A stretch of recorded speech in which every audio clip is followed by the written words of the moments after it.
Welcome to the Bucher and Friends podcast. Here is your host. Let's send it over to Rick Bucher. Rick Bucher. Welcome to another episode of Bucher and Friends, part of the United WeCast Network. I'm Rick Bucher. You can see me on FS1. You can read me on Bleacher Report. And you can follow me on Twitter at Rick Bucher. I promised you that I was going to do a podcast on Oracle Arena, saying goodbye to Oracle Arena, the place that I started covering the NBA. A lot of stories and a lot of memories there. But we have a special guest, so we're going to preempt that story and put it in the next podcast because we're joined by NBA vet, 10-year NBA vet, alum of the University of Cincinnati, close to where I grew up, Jason Maxiell, and now part of Three's Company in the Big Three League. Jason, thanks a lot for taking the time. No problem at all. So, take me, since we're on the eve of the draft, before we get to playing with Three's Company and this new and expanded season with the Big Three, I did want to ask you about being drafted 26th by the Detroit Pistons. I don't know if this time of year when the draft comes around, whether you reflect on what it was like for you, but it's such a unique experience. I'm wondering what was draft night like for you? For myself, it was quiet. It wasn't too big. It was I didn't go to the school basketball garden at all. I stayed in Cincinnati. Mm-hmm. I had a little get together with some teammates, my mom and some family and a coaching staff at the arena, at the Fifth Third Arena upstairs in a little lounge they have, and pretty much watched up there. And when the 26th pick came around, I believe I was eating shrimp, and I kind of missed it. But then they kind of told me what was going on, and the agent I had at the time, Richard Katz, he was pretty much well on top of everything, and say he's going to Detroit. This is when he was going, so I pretty much prepared for it. Yeah, and understood that Detroit's 5 hours away from Cincinnati, so it would have been a lot of going back and forth of traveling and dropping off stuff there and coming back to Cincinnati and working out some more and coming back and forth for the first year, or for the summer at least. And yeah, it was nice. My mom broke out in tears, of course. My grandfather was there. My close cousins, they all had a good time and all took it in. So was it a benefit for you going to Cincinnati, when you born in Chicago, to stay in the Midwest? Did that add to the comfort or the ease of making the transition to the NBA? Somewhat, and also the style of play at Cincinnati was pretty much the same as the Detroit style. Just wanted to be grimy, wanted to do the dirty work, rather play hard, leave everything on the court. It was the same way, and that kind of carried over to Detroit, and the fans were the same as well. They wanted the players to play hard every possession. Yeah. I just, so I was born and raised in Cincinnati, grew up in Clifton, which is just in the shadow of the University of Cincinnati. And that was actually at the old Armory Fieldhouse was the first place I ever saw a college basketball game.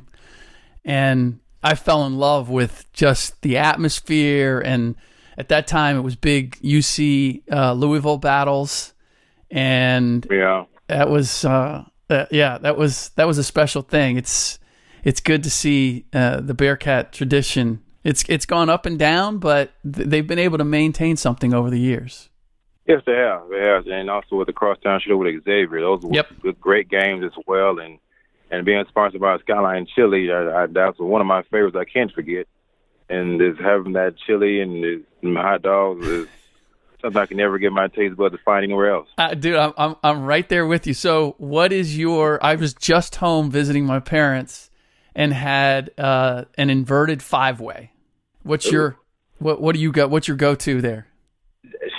Honestly, everything. At that time, when I was a little bit younger, my stomach could handle everything. Yeah. So then it just whatever I was in the mood for. Yeah. But the five-way most definitely with extra onions. Yeah.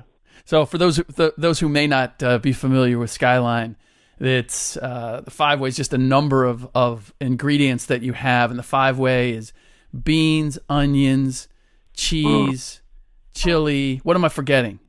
And that bun was I don't know where the bun came from. Yeah. It's nice salt. I can't find it anywhere. They would steam those buns. I've seen it in the freezer aisle, but it was horrible. Yeah, no, it's not. It's not nearly the same. People go, yeah, I tried Skyline. I got it in my grocery. I'm like, no, you didn't. You didn't try Skyline. Yeah, no. You've That's never. like same as White.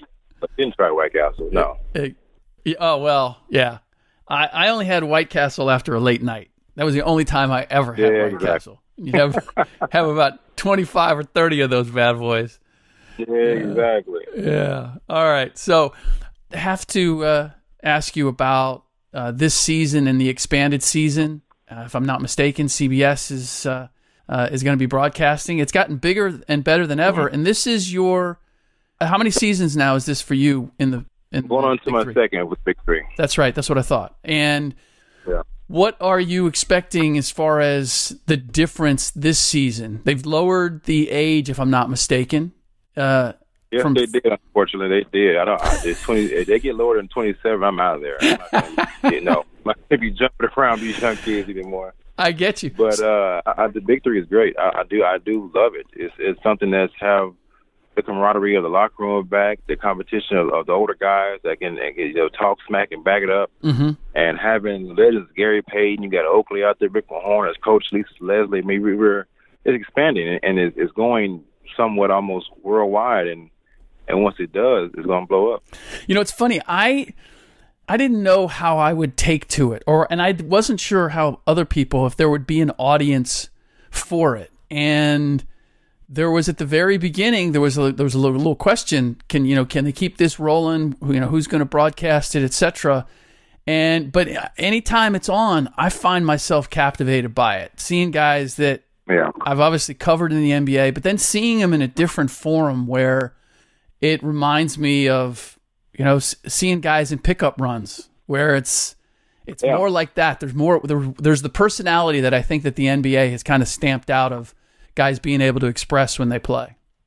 Yeah, and also at the park, you couldn't go full court. You had to do 3-on-3. Right. And that's something we did at Cincinnati as well. With our team that we had, we did 3-on-3, and there was a battle.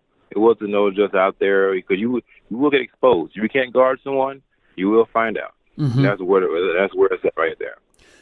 So what is it that for you, aside from every guy's got to pull their weight, what else have you found is the big difference in playing 3-on-3 in the Big Three versus your experience, whether it was China, Turkey, the full run, or the NBA running full court? I'll say half court. You have more legs. You have a lot more energy and stamina to maintain the game pace of 25, which is half time is 25. Well, personally with 50, but it's something that mentally you can do it. It's there it's a lot more physical, a lot less fouls being called, and the game. It could be a long game you're playing defense. It could be a short game, the first one to 50. But it's all about the love of the game, the passion of the game is what's carrying carrying each other on. Like we may sit there and battle on the court, but once you're off the court, it's family. This is a family still. Who are you most looking forward to playing with this season when it comes to Three's Company? Well, once again, Andre Emmett. I look forward to playing with him. We're both in the Dallas area, and we played together now almost going on 8 years. I was playing a pickleball around the Metroplex, and he's a great teammate. I love talking to him on and off the phone, off the court, and just hanging out with him. But Drew Gooden, DeMar Johnson, of course, another Bearcat, and Baron Davis. Then we got Dejon Thompson this year, so it's gonna be a good little team that we have rotating and ready to play. And our first game is against Power, so we're gonna take off where we left off at. Yes, some work to do. And at Little Caesars Arena in Detroit, so yes, sir. Hopefully, there's a little bit of a home court advantage there, especially for you, right? Hopefully the refs too. Because I'm gonna foul someone. I hope they miss it. But speaking of that, what is it like for you to watch the NBA and the way that it's played now? If I could plead the fifth, I would, but my tongue won't let me. I believe the NBA now is more. It's more 3-point shooting. It's most definitely that, and the big men have faded away. Everyone wants to shoot threes face up, and I feel that game's going to change again eventually. But right now, I'm not too much of a fan of it. I love the game. I always will love the game. Love it, respect it, watch it. But the style of play now is you have a 3-on-1 fast break, go to the 3-point line. That right there, I don't agree with. But the game will change again, and once it does, hopefully I'll be in the aspect of coaching and teaching at the same time. Let them know that when I played, you got fouled. You go to the basket, you finish. Yeah. So hopefully it changes again. How would you have, if you were coming up right now and you wanted to be a pro, how different would your preparation and the way you made yourself as a player, how different would it be from the way you came up? I don't know. I don't know if I can say that about myself to change the way I did come up. I mean, one was being coached by, in high school, Rupert Alexander, which played for Houston Rockets a little bit, and then going to Cincinnati to Bob Huggins. I mean, it's only one way to play. Yeah. And that's all I know. And coming out now, it would be, I don't know. I might shoot a 3 playing pickup just to have fun, but I'm not going to do that to win a game or do that to jeopardize the game as well. So sure. I can't speak on it. Do you think you'd come up and you'd be shooting threes, or you'd be practicing threes, or you'd be developing your shooting range? I wouldn't want to. I guess you have to, but that's the game now. But yeah, I'm a physical guy. Yeah. No, I well remember Jason. I covered you in the league for a few years. So I know your game. I just wonder if there's a place for guys to still be able to play physical, or the play that you like. I take a look at like a PJ Tucker, for example, and he's been able to develop the 3. So offensively, he has a role, and then it allows him to do everything that he wants to do defensively, and still utilize his physique and his physicality. But I just feel like no matter who you are in the game today, you have to be able to shoot from range if you want to play in the NBA. It's kind of sad to say. Well, I don't know if it's sad to say, but I feel like that's become like a prerequisite to being able to play. Yeah, it's pretty much. It's hard to say. I won't say it's sad as well, but as last of the dying breed of one guy left in the league that plays physical, and me and him always had battles. I'll say that's Nene at Houston. Yeah, he's the only guy left in the league that's a banker, and there's no one else pretty much that's left. Yeah. He doesn't play that much. We're sitting and playing, but I leave that. Hey, I'm not leave that alone. All right. Who do you look at as the team to beat this season in the Big Three? Of course, I'm gonna say the Three's company. I mean, we got a work to do. Went to the chip last year and we fell short, so we got to come out tall, and that's what we plan on doing. What will make the difference for you? What changes it? There's the taste of getting there, taste of knowing that we got a down packed of having a decent guard, having the length to defend, and having the aggressiveness to do what we have to do. I mean, a lot of guys, this is the banging league. This the Big Three, you have to work hard. You have to bang, you have to guard. And I believe all the players we have can do that. What does Barron look like? Barron looks like Barron. I mean, he's going to shoot. That's what he's going to do. He's going to run the team. He's going to shoot. He's a point guard. He's going to maybe do a pick and roll, do a pick and pop, whatever he wants to do. He's going to find an open man and shoot an open shot. Who do you think your biggest competition is going to be?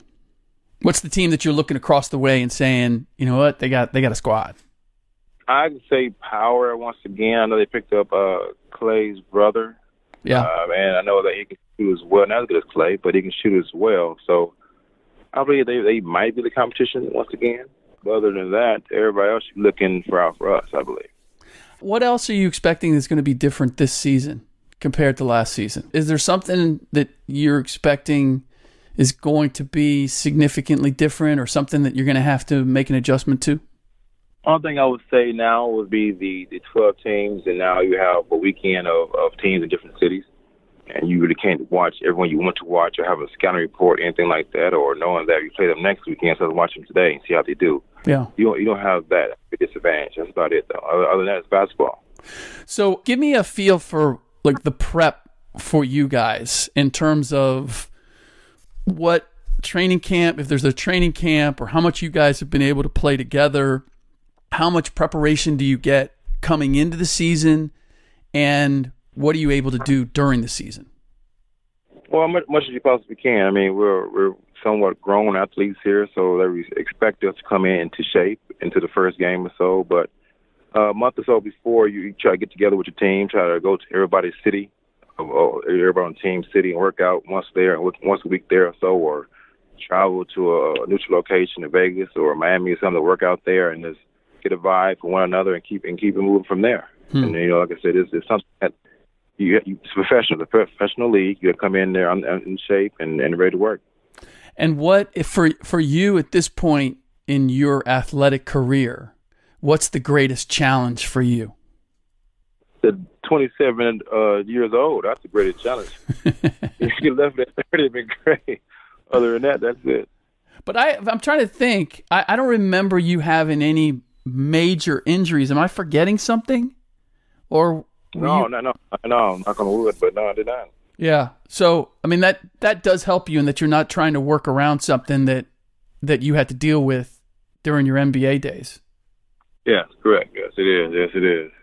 And do you just credit that to your physique, or is there? Why do you? Because most every guy I know has had something that they've had to deal with somewhere. I don't know. I would say just trying to stay in shape somewhat, and to our trainer we had in Detroit, Arnie Kander, he's pretty much had some things that I haven't seen before, and once I tried him out for a year consistently, I felt great. So for 8 years I was there, I did the same thing every day and carried over to now. Cool. And I haven't seen the full roster. Are we getting Mahmoud Abdul-Rauf back this year? I don't know. Honestly, I couldn't. You haven't seen the full roster either. No, what? I will find out. He fascinates me the most. I got to tip my cap to him. He kind of fell off the radar. People forgot what he was as an NBA player. And seeing him compete at his age in the Big Three, man, I always respected his game. But the fact that he's still getting it done, he's still got spring, man. It's impressive. And that's something that you can tell that it's not just for the Big Three. It's something he loved the game. He kept himself in shape this whole time, and he's been ready. Yeah.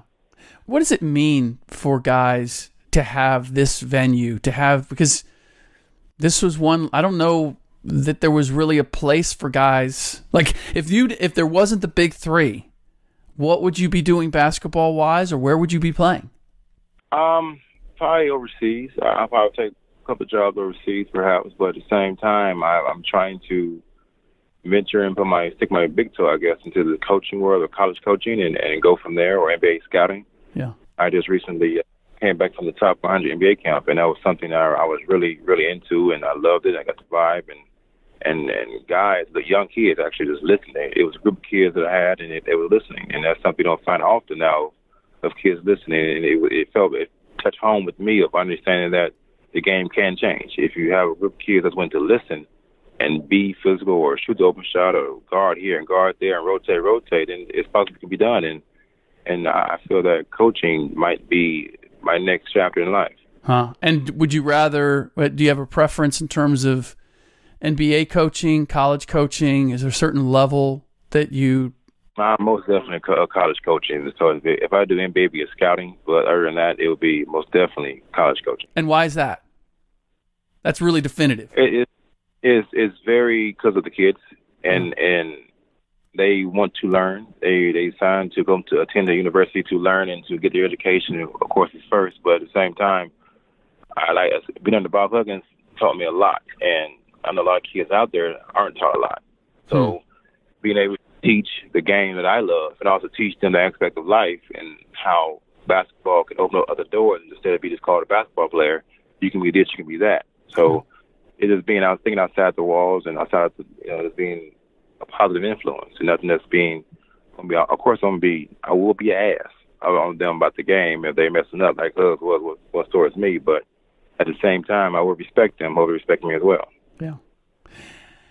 Well, how did you make the decision to go to UC with Huggins? What was the thing that sold you? Well, Hugs pretty much came out and said, it's not one of those, we want you. It's one of those, if you want to play, you will play. And it was him, Hugs, and Mick Cronin. They both came to me and sat down. We spoke for an hour or so, and they came to the house, and just, it felt natural. It wasn't just about basketball. It felt just natural. He was cracking jokes, and I'm a joker myself, and it just felt natural. And my second choice was Arkansas, and Nolan at the time, he was a great man. I had family out there, and I love the campus, and that was my second choice. But Hugs just hit my heart, and apparently he loves Dallas guys. Yeah, since after Kenyon, it was about 4 more, and it was me, and it was 3 more after me. So he loves Texas guys, and that's big as well. How do you think Mick is going to do at UCLA? I think he's going to have a lot of respect. I feel that the way he plays is not the way he coaches, and he wants plays as a coach isn't something that's on the West Coast right now. I feel that he's aggressive of how to get the best out of his players is going to be the key, and I feel he can't do that. That's the question that I have, is that whether his style and his approach will work on the West Coast. I'm not saying it's not successful. I'm just living out here. I've grown up in Cincinnati and living on the West Coast, living in the Bay Area.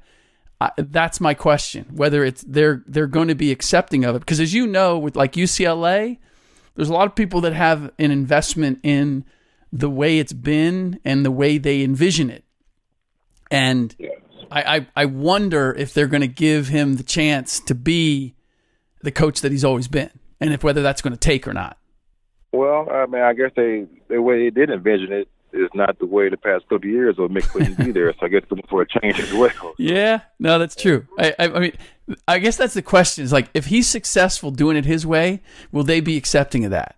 Because I think we both. If it's winning, yeah, I most definitely say yes. You can't be non-accepting of winning. So I don't know how they would accept it. Yeah, I have to ask you about Blake Griffin and the Pistons now. Watching them, I don't know how much you follow them. Is there, being in a couple different places, are they still your team? Is that a team that you either follow or kind of pull for? Or yeah, it is. That's the only team. Of course, I play with 3 teams total, but that's the only team I pretty much wear the gear of, I guess you could say, still to this day. And it is my team. I still have friends and associates up there. I mean, we all keep in contact and talk about the latest Pistons and their latest playoff run or this and that. And we stay in contact. And the Pistons is my team. They are. And with Blake up there and Drummond, I feel that they have talent to be coached in the manner of pushing the ball and more of, instead of the half court, they're more of a fast-paced team. And I feel they have it. It just needs to be brought a little bit more than what's going on. Blake strikes me as your type of player, the way he plays. Is that fair? Yeah, it is. And he developed a jump shot as well. He's working on it, and he put the ball on the ground a lot more. And of course, he jumps a little bit higher than I do, but yeah. But I mean, he's not afraid to be physical. He's not, no. He'll play in the post and he'll operate from there.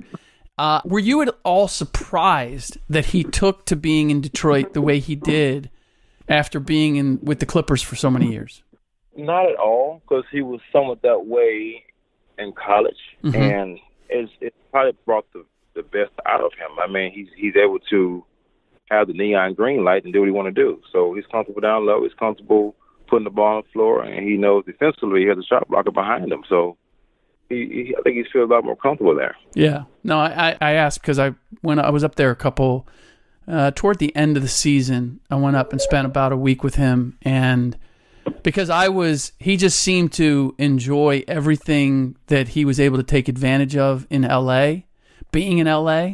And I wondered whether he would miss all that being in Detroit. And I was pleasantly surprised to see how much he embraced it. And as he said, he had spent the better part of his life in Oklahoma City, and Oklahoma City's a lot more like Detroit than it is LA. And so it was kind of coming home, and he really embraced, like, I want to get the Pistons back on top. There's a history with this franchise that I want to honor, and all of that was, I thought, was reflected in the way he played and the way he approached the game. And I would assume that the people that you talked to that are still there saw and felt that as well over the last year and a half. Detroit will bring the toughness out of you. If you're not like, trust me, Detroit fans, they will let you know how you're playing right in your face and don't care. So if you're not playing the way you should be playing, represent that name in your chest and that city in your chest, they'll let you know. So you have to bring it every night. Yeah. No, it's good stuff. All right. Well, listen, thank you very much for taking the time. I'm wishing you the best of luck. I'm wishing you health, and we'll be watching. Great. I appreciate it. Thank you. All right. That does it for this episode of Bucher and Friends. In the next podcast, I'll give you the latest that I'm hearing on the eve of the NBA draft, the picks that could be moving, and the most intriguing players other than Zion and Ja and RJ Barrett, as well as my farewell to Oracle Arena, a place where my NBA career covering the league essentially started, and all of the stories and experiences that I had there. I'm not a big one when it comes to keeping mementos and such, but I realized as I walked out after Game 6, all that had transpired and all that place meant to me, and I will share all of that with you in the next podcast. Don't forget, please rate the show however you feel about it, wherever you get your podcasts, iTunes or wherever. And if you screenshot the review and send it to @BucherFriends, you will be eligible to win some prizes. All right, that does it for this episode. In the meantime, as always, thanks for listening.